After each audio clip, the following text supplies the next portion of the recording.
Shiva Balakrishna remand రిపోర్టులో కీలక అంశాలు వెలుగు చూశాయి. లేఅవుట్ అనుమతుల కోసం భారీగా లంచాలు డిమాండ్ చేసినట్టు తెలుస్తోంది. దరఖాస్తుల్లో తప్పులున్నాయని శివబాలకృష్ణ లాభాలు పొందినట్టు గుర్తించారు. ప్లాట్ నిర్మాణాల్లో విలాలను సైతం లంచంగా తీసుకున్నట్లు విచారణలో తేలింది. శివబాలకృష్ణ ఆధ్వర్యంలో హెచ్ఎండిఏ రేరాలో భారీగా అక్రమాలు జరిగినట్టు కూడా తెలుస్తోంది.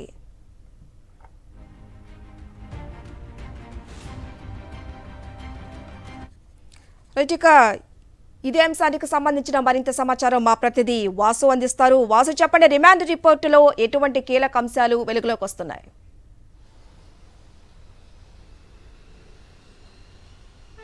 కవిత, హెచ్ఎండిఏ మాజీ డైరెక్టర్ శివబాలకృష్ణ ఇప్పటికే అరెస్ట్ అయ్యారు. చంద్రగూడ జైల్లో ఉన్నారు. అతన్ని కస్టడీ తీసుకునే యోచనలో ప్రస్తుతం ఏసీబీ ఉంది. ఈరోజు ఏసీబీ కోర్టులో కస్టడీ పిటిషన్ దాఖలు చేయబోతున్నారు. వారం రోజుల కస్టడీ కోర్టు కూడా పిటిషన్ దాఖలు చేస్తారు. ప్రధానంగా కూడా శివబాలకృష్ణ అక్రమాలకు సంబంధించి కావచ్చు, బినామీలపైన కూడా పూర్తి స్థాయిలో దృష్టి సారించింది ఏసీబీ.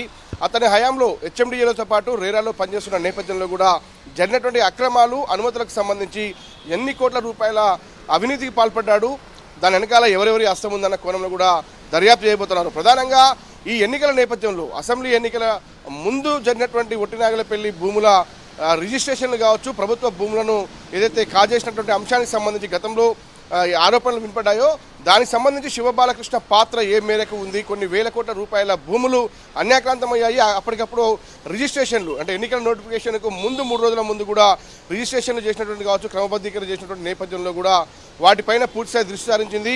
ఎందుకంటే హెచ్ఎండిఏ నుంచి 6 నెలల ముందు అతడు ఇప్పటికే రేరాకి వెళ్ళిపోయినప్పటికీ కూడా మొత్తం హెచ్ఎండిఏలో చక్రం తిప్పారు. అక్కడ రేరాలో ఉండి కూడా హెచ్ఎండిఏలో అనేక పనులు చేసి పెట్టారన్న అంశానికి సంబంధించి అంటే పూర్తి స్థాయిలో దర్యాప్తు చేస్తూ ఉంది.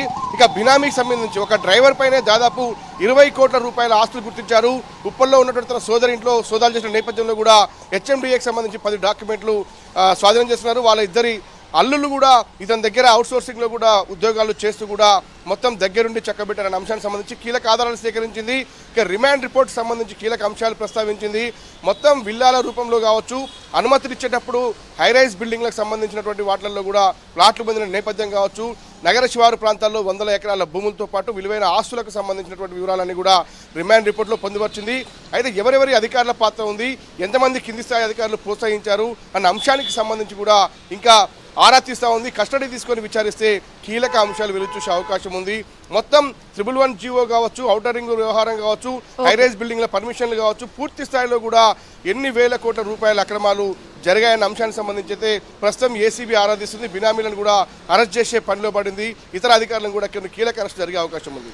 Thank you Vasu.